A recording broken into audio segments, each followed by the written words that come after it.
Hi, my name is Stephanie Gose, and I have the strategy Model Talk. You can find it on page 33 of the textbook. Model Talk is a verbal explanation and a physical demonstration of whatever you're teaching or working on with your students. It's like modeling, like we've heard of through the College of Ed, but even more explicit. So today I will be demonstrating how to make a foldable to how to help remember the bodily systems for a 5th grade classroom. Okay. Hi kids, today we're going to go ahead and make our foldables so that we can remember and study for our bodily systems. I need everybody to get out the foldable piece of paper I gave you.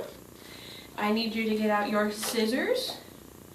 And I need you to get out your crayons and your colored pencils. Alright, the first step is we are going to cut along the lines. Don't go above this line here. And make flaps. So cut along each of these lines with your scissors. Like this.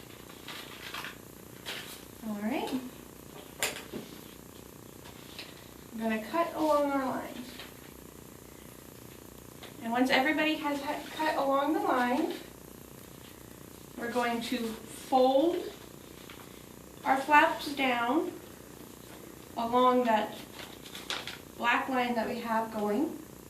So we're going to fold the flaps down.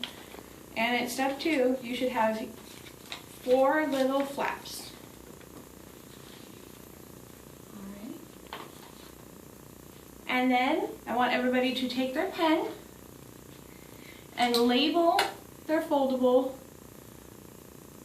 bodily systems.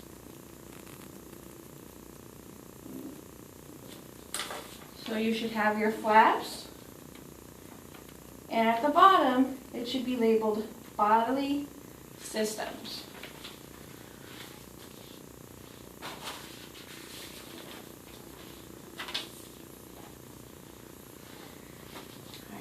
Now that everybody's finished that, I want everybody to go ahead and label each of the flaps. The first one's going to be circulatory, C-I-R-C-U-L-A-T-O-R-Y, and you can draw a picture of a heart so you can remember the circulatory system. The second is the nervous system, N-E-R-V-O-U-S,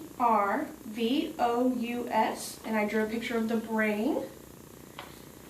The next is the skeletal system, S-K-E-L-E-T-A-L, and I drew a picture of bones. And the last is digestive, D-I-G-E-S-T-I-V-E. And when you finish that, go ahead and write the definition for each system underneath your flap. That way you'll remember what each system does. For example, in the circulatory, I have the system that circulates blood and lymph through the body using heart, vessels, and veins, etc. So, go ahead and put the definitions that we've already given you under this, and when you're finished with that, glue the back page into your journal, just like this. I'm going to glue it just like this into your science journal so that we can remember our systems. Also with model talking, it is important to have a list of steps so that any student who forgets and who may not speak English can refer to it. So I have step 1, cut, step 2, fold, step 3, title, step 4, label, step 5, write definitions. So I will have that displayed at the front of the classroom, and also I will have these laid out so that they can see what each thing looks like at each step. So step 1 was the cut, then I had it folded, a separate one for labeling, a separate one for titling, a separate one for labeling, and the finished product. So that way they can see and not feel anxiety, because the whole point of this is to lower the anxiety that they feel in the classroom, because they may not understand what you're saying, But this way they can see what you're doing. All right, that's it. Have a great day.